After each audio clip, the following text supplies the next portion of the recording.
What's up, Stanleys? Welcome to the Star Wars Influencer channel. So today I'm going to be doing my rewatch reaction of Star Wars Revenge of the Sith Ending with The Dark by Matthew Stover. The Dark is a insert from the Revenge of the Sith audiobook, and it provides so much more details, and it's literally a literary masterpiece when you're thinking about the whole plotline and story of the Revenge of the Sith film. It provides so many intricate details that really puts in additional perspective and is essential and key to completely understanding Star Wars Revenge of the Sith, the dark side and the light side. So, without any further ado, let's get started. The dark is generous. Its first gift is concealment. Our true faces lie in the dark beneath our skins. Our true hearts remain shadowed deeper still. But the greatest concealment lies not in Padme's funeral scene is pretty emotional, but in hiding from us the truths of others. It really signifies the end of a whole trilogy, a prequel trilogy. Dare not know. Its second gift is comforting illusion, the ease of gentle dreams and night's embrace, of gentle dreams the and beauty night's that embrace. imagination brings to what would repel in day's harsh light. But the greatest of its comforts is the illusion that the dark is temporary, that every night brings a new day. Because it is day that is That temporary. is temporary. Day is the illusion. Day's illusion. Its third gift is the light itself. As days are defined by the nights that divide them, as stars are defined by the infinite black through which they wheel, the dark embraces the light and brings it forth from the center of its own self. With each victory of the light, it is the dark that wins. The dark is generous, and it is patient.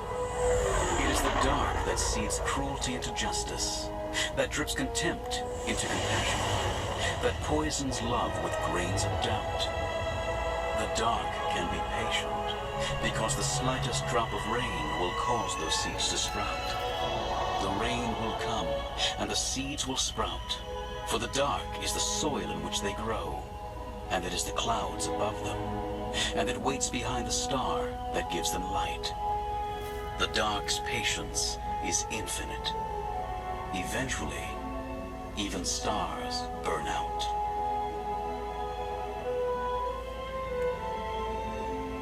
The dark is generous, and it is patient, and it always wins. It always wins because it is everywhere. It is in the wood that burns in your hearth, and in the kettle on the fire. It is under your chair, and under your table, and under the sheets on your bed. Walk in the midday sun, and the dark is with you, attached to the soles of your feet.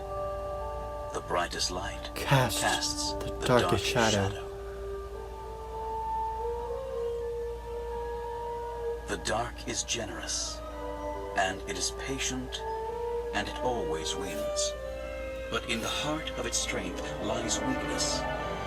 One lone candle is enough to hold it back. Love is more than a candle. Love can ignite the stars. Wow, that's really, really touched me. The brightest light casts the darkest shadow. That is a line that will stick with me for the rest of my life. And one line showcases the story and plot of Anakin Skywalker perfectly, encapsulates John Williams and George Lucas and everyone that worked in Star Wars passionately. This full, large-scale masterpiece, the universe that we know as a long time ago in a galaxy far, far away. Many of the lines stated has many multiple meanings, and just it's really deep, and it's really engraved into the essence of Star Wars and its soul and its own purpose of Star Wars. The purpose of Star Wars is to show that the light we see is temporary. The real illusion is the dark itself. The dark always remains in the shadows, like Palpatine. He was the true Sith Lord. In Revenge of the Sith, he was the one that's responsible for the initiation of Order 66, and he himself, just his own orders, was able to bring down an entire Jedi Order. The Jedi were the guardians of peace, of justice in the galaxy. The dark will always be shadowed. The dark will always never appear, but the light will always be the one that does appear. But in Revenge of the Sith, the light disappears, the light gets destroyed. With each victory of the light, it is the dark that wins. The dark is generous, and it is patient. It is the dark that seeds cruelty into justice, that drips contempt into compassion, that poisons love with grains of doubt. Those are the most powerful words I ever heard. That drips contempt into compassion, that poisons love with grains of doubt. This is exactly the same situation with Anakin Skywalker. He doubted that he was able, without the dark side, to save his wife and his mother. He had to feel his inner fear, anger, and hatred just so that he could feel like he would possibly become the most powerful Force user that ever lived. I am becoming more powerful than any Jedi has ever dreamed of, and I'm doing it for you, to protect you. It was his own insecurity and his own power and strength. He was the chosen one. He is the most powerful Force user. He doesn't even need any of the dark side's methods. He was born as a great Force user to use the dark side, but to remain on the same intentions that the Jedi or the light side may have. And then Padme says, "Come away from me. Leave everything else behind while we still can." And then Anakin replies, "Don't you see? We don't have to run away anymore. I have brought peace to the Republic.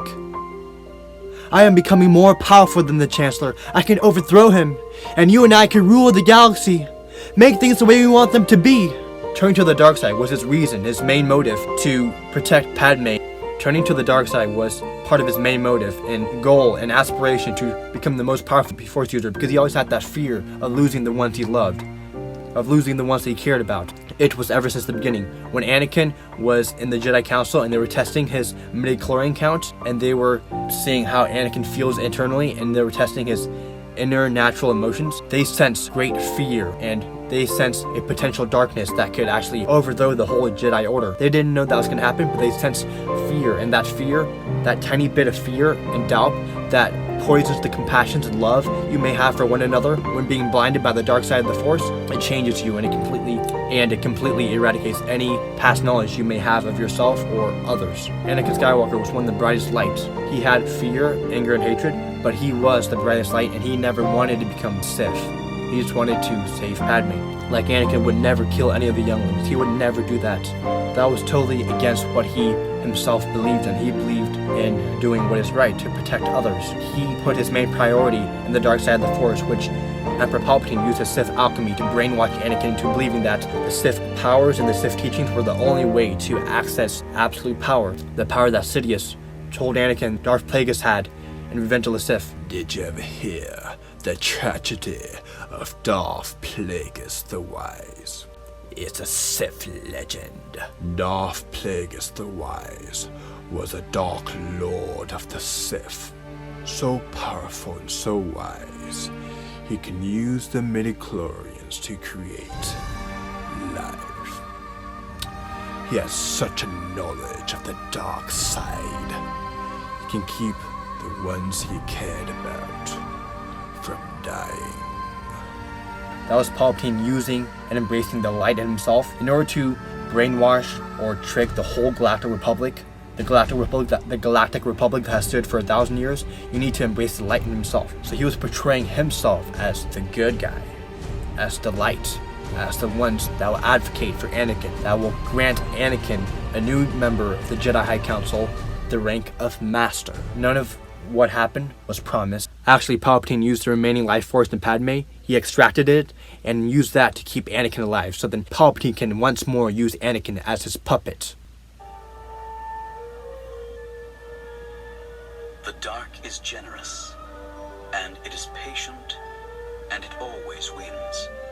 But in the heart of its strength lies weakness. One lone cannon is enough to hold it back. One lone cannon is enough to hold it back.